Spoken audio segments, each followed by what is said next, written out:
법무부 장관님, 네네. 방금 뭐 말씀 잘 해주셨습니다. 저도 그러니까 저희 법사위원들이 관련 사건에 대한 보고를 대부분 받으셨어요. 그래서 영장에 대한 내용들을 좀 들여다 보셨는데, 영장 청구 내용을 보면은 다른 피해자 존재 가능성에 대한 내용들이 매우 구체적으로 나옵니다.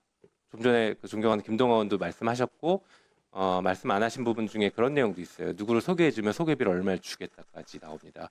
그런 것은 아동 성착취, 아동 성매매에 대한 구체적인 증거가 명확하게 객관적인 증거가 영장 청구에 다 들어있었던 것이거든요.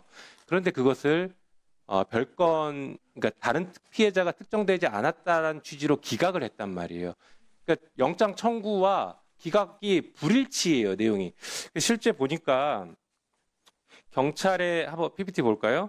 경찰에서 이런 사건들을 수사할 때 수사 매뉴얼에 이런 내용이 있습니다. 아동 청소년의 성을 사는 행위와 관련된 수사 매뉴얼인데 본건 피해자를 대상으로 그러니까 해당 피해자를 대상으로 한 여러 가지를 하고 그것 이외에 본건 외에 추가 피해자가 있었는지도 최대한 확인.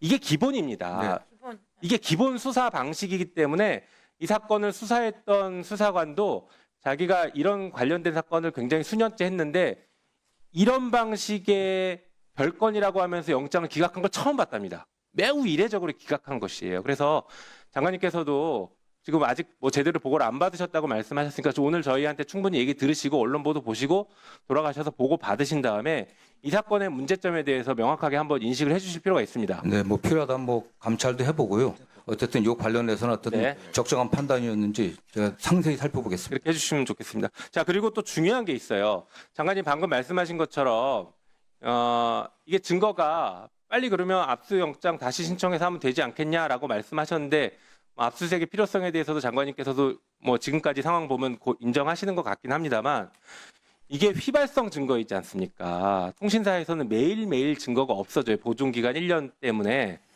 이때 검사가 할 수 있는 게 있습니다. 장관님 알고 계시겠지만 형사소송법 215조의 2 보면 정보통신 서비스 제공자에 대한 보전 요청에서 검사가 이런 휘발성 증거가 있을 경우에는 영장 없더라도 즉시 보전 요청을 할 수가 있습니다. 해당 통신사에. 이거 했습니까? 혹시 확인 지금 되시나요? 뒤에?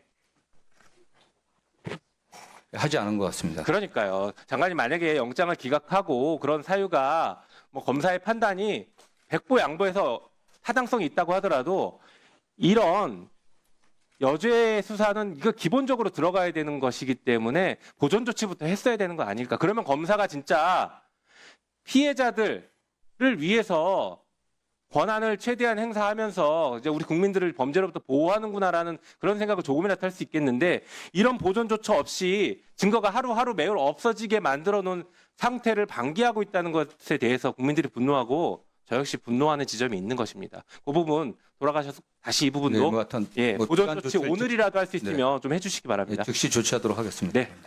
자, 그리고 잠깐님 뭐 얘기 나온 김에 다음 페이지, 그 다음 페이지요. 하나 더 볼까요? 윤석열 관련해서 조금 전에 보고도 있었는데, 자, 윤석열 대선 후보 당시에 김건희와 관련해서 저렇게 주가 조작하지 않았다. 돈을 빼고 그 사람하고는 절연했습니다. 저희 집사람은 오히려 손해 보고 나왔습니다. 또 후보 토론회에서 수천만 원의 손해를 봤다. 주가 조작에 참여한 사실은 없다. 이렇게 명백한 거짓말들을 했습니다. 다음 페이지 보여주실까요? 근데 이게 느닷없이 나온 얘기가 아니에요. 고발 사주 사건 장관님 기억하실 겁니다. 네. 그때 고발 사주 사건의 대검에서 근무하고 있던 검찰총장이 윤석열이에요. 그 고발장의 핵심 내용이 뭔지 아십니까? 바로 저거예요. 고발장에는 사실 김건희는 불법적인 주가 조작에 관여한 사실이 전혀 없다. 윤석열이 저걸 저렇게 받아내고 싶었어요. 저 고발 사주를 통해서 누군가를 기소를 해요. 당시 정치인들 기소를 하려고 했죠. 기소해서 만약에 그 사람이 명예훼손으로 유죄가 인정되면 역으로 사법적 판단에 의해서 김건희는 주가 조작한 게 아닌 게 돼버리는 겁니다. 그렇지 않습니까, 장관님? 그러니 이 고발 사주 사건과 지금 일맥상통하게 연결돼서 검찰이 아직까지도 불기소해야 된다는 입장을 유지하고 있는 거라고 저는 보고 있습니다. 장관님, 이 고발 사주 사건이 위원장님 1분만 더 주시면 마무리하겠습니다. 예, 1분만 더 주십시오.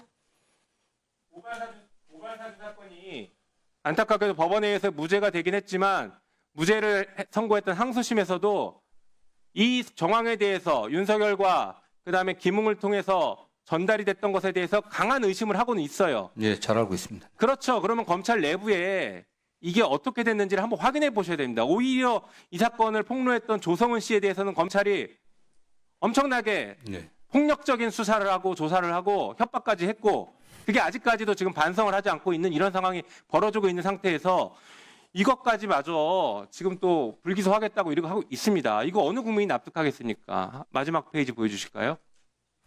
자, 보시면 곧 대법원에서 다음 페이지요. 대법원에서 선고가 있긴 하겠지만 항소심 다음 페이지요. 항소심에서 더 없군요.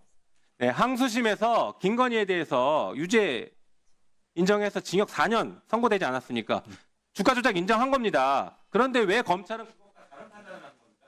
지금 다른 판단을 하는 것이 마치 대법원에게 압력을 넣는 것처럼 보여요. 주가 조작 없었다라고 빨리 대법원이 무죄 선고해라, 파기환송해라 이렇게 압력 넣는 것처럼 보입니다. 그에 대해서 장관이 한번 입장을.